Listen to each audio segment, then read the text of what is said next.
with Geetha. Today we are going to see the topic test of significance for single mean. இது வந்து மூணாவது வகையான test.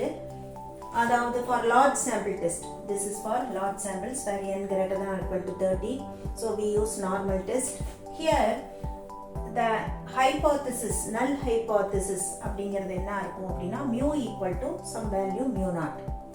The alternative hypothesis H1 may be mu is not equal to mu naught or mu less than mu naught or mu greater than mu naught. இது வந்து two-tailed hypothesis. Mu is not equal to mu naught ங்கிறது two-tailed alternative. H1 mu less than mu naught அல்லது H1 mu greater than mu naught ங்கிறது one-tailed alternative. So இது எது வேணா இருக்கலாம். நான் வந்து இப்போ கொடுக்கிறது skeleton of the test procedure. The 5 steps of test procedure. Alpha may be 1% or 5%. Z, the formula, the test statistic may be equal to x bar minus mu divided by sigma by root n. இங்கே x barங்கிறது sample mean, muங்கிறது population mean, sigmaங்கிறது population standard deviation, small n denote the sample size.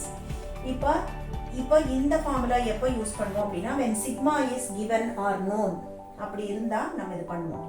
அல்லது z may be x bar minus mu divided by small s by root n where your small s is given by the formula s square equal to 1 by n minus 1 summation x minus x bar the whole square which is sample standard sample variance அதுக்கு root எடுக்கும்போது தான் sample standard deviation small s கிடைக்கும்.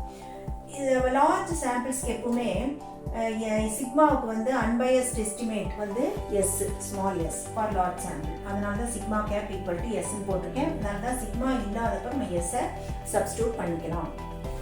This is the formula for the second thing when sigma is unknown. So இப்போ z calculated value வந்துருச்சு. z table value நமக்கு தெரியும் 1% க்கு வந்து 2.58. z table value for 5% 1.96 for two-tailed alternative. one-tailed வரும்போது values நான் டேபிளில் கொடுத்துருக்கேன் 2.33 இருக்கும் 1%க்கு அந்த மாதிரி கொடுத்துருக்கேன் டேபிள் வேல்யூஸு. அதை நீங்கள் எடுத்து ரெண்டையும் z calculated வேல்யூவையும் z table வேல்யூவும் கம்பேர் பண்ணி நீங்கள் இன்ஃபரன்ஸை ட்ரா பண்ணிக்கலாம். ஸோ இது skeleton of the test procedure. இப்போ நம்ம ஒரு எக்ஸாம்பிள் பார்க்க போகிறோம். Test of significance for single மீனுக்கு ஒரு எக்ஸாம்பிள் பார்க்க போகிறோம். பாருங்கள், a sample of 900 members has mean 3.4 centimeters and standard deviation 2.61 centimeters. Is this sample from a large population of mean 3.25 centimeters and standard deviation 2.61 centimeters. So இங்கே நல்ல ப்ராப்ளத்தை படிச்சுட்டு என்னெல்லாம் கொடுத்துருக்குங்கிறது மனசில் வச்சுக்கணும். என்ன நம்ம டெஸ்ட் பண்ண போகிறோங்கிறது பார்க்கணும். இங்கே there is no comparison. அதனால் H0 will be the sample has been drawn from a population with mean 3.25 centimeters and standard deviation 2.61 centimeters. அதுதான் கொஸ்டின்.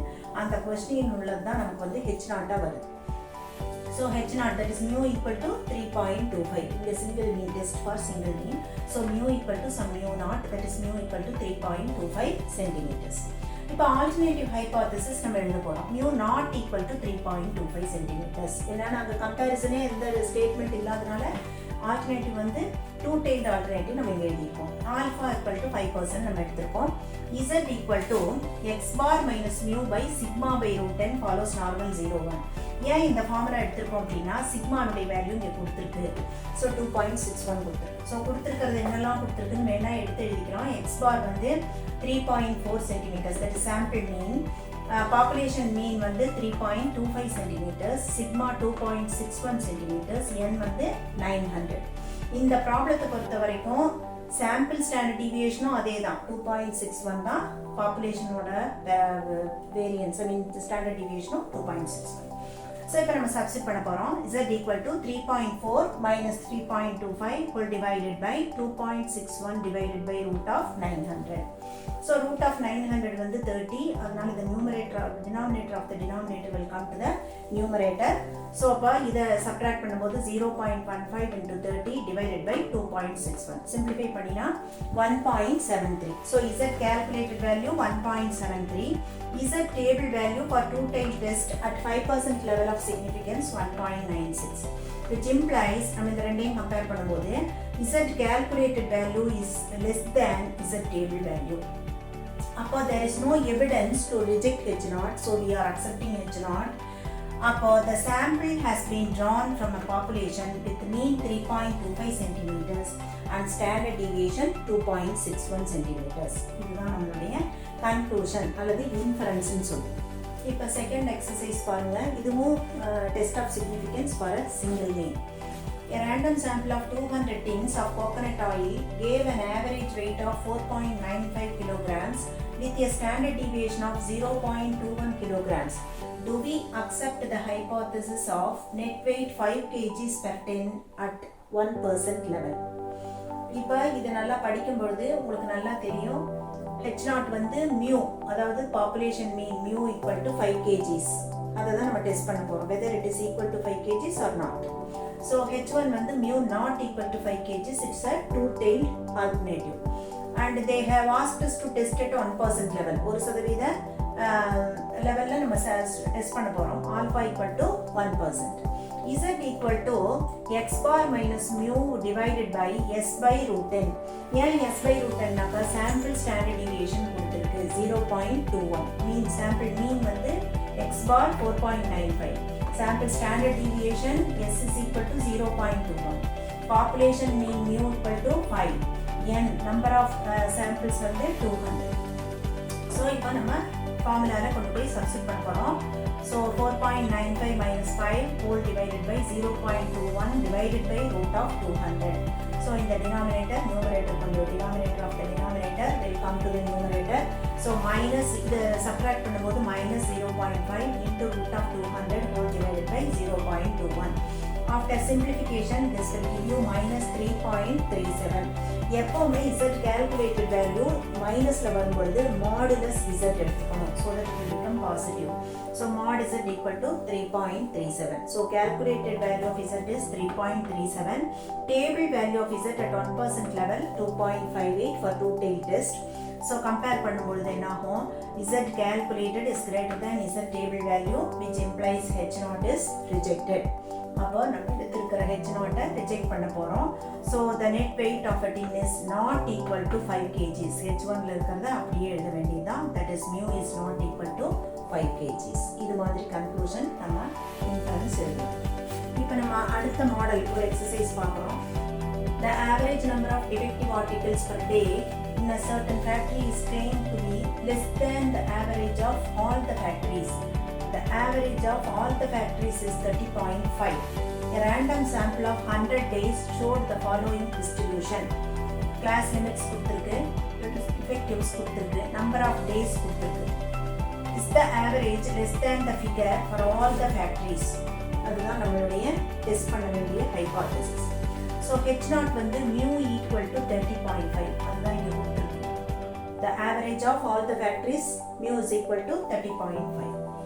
அதுதான் நம்ம H0. அப்ப H1 என்ன எழுதணும் நம்மளே பார்த்துக்க வேண்டாம். H1 என்ன வரும், it is less than the average of all the factories. அப்ப H1 வந்து இப்ப நம்ம டெஸ்ட் பண்ண வேண்டிய H1 வந்து என்னவா இருக்கும்னா mu less than 30.5.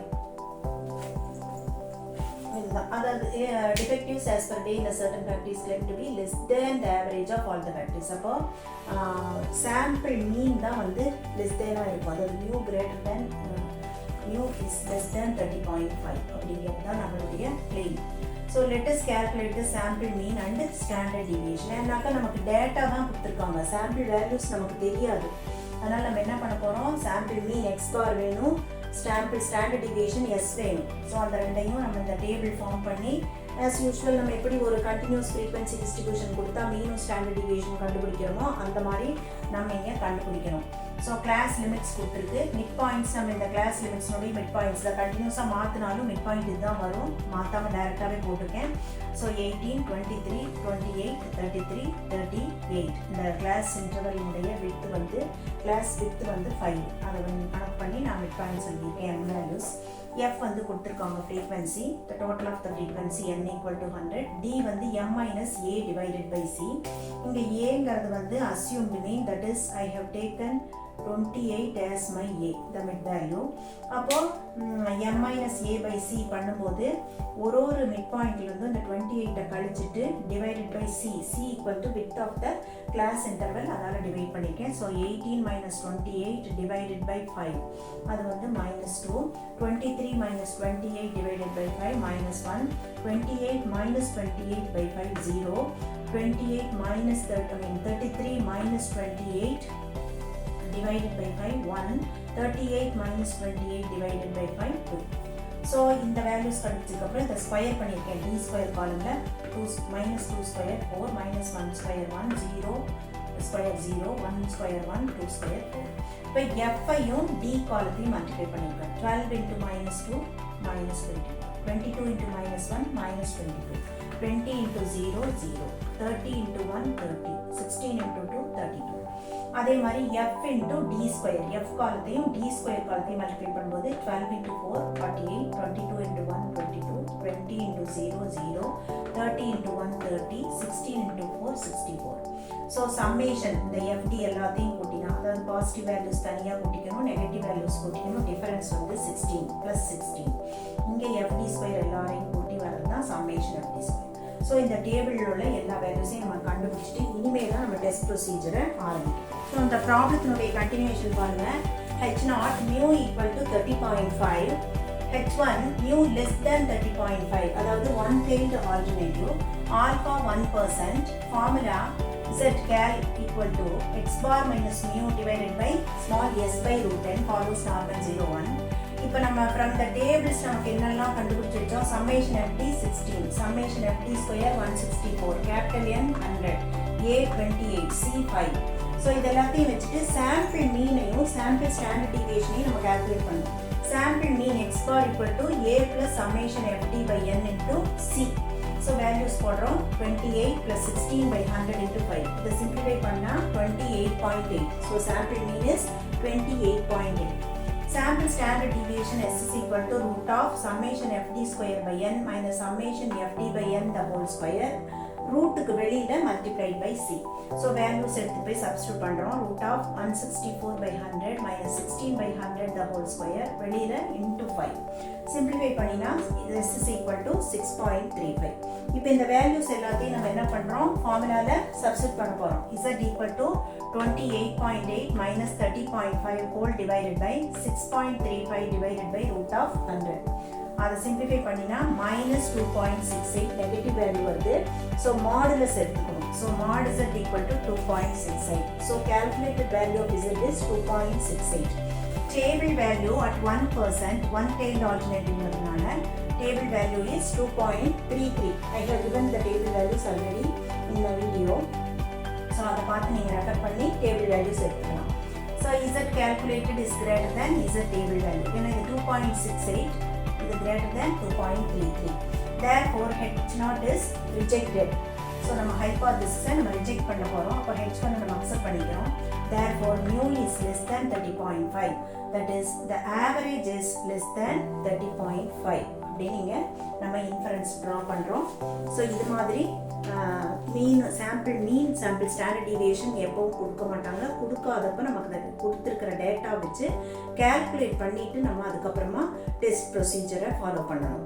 ஸோ இந்த வீடியோ உங்களுக்கு பிடிச்சிருந்ததுன்னா லைக் பண்ணுங்கள், ஷேர் பண்ணுங்கள், கமெண்ட் பண்ணுங்கள், சப்ஸ்கிரைப் பண்ணுங்கள்.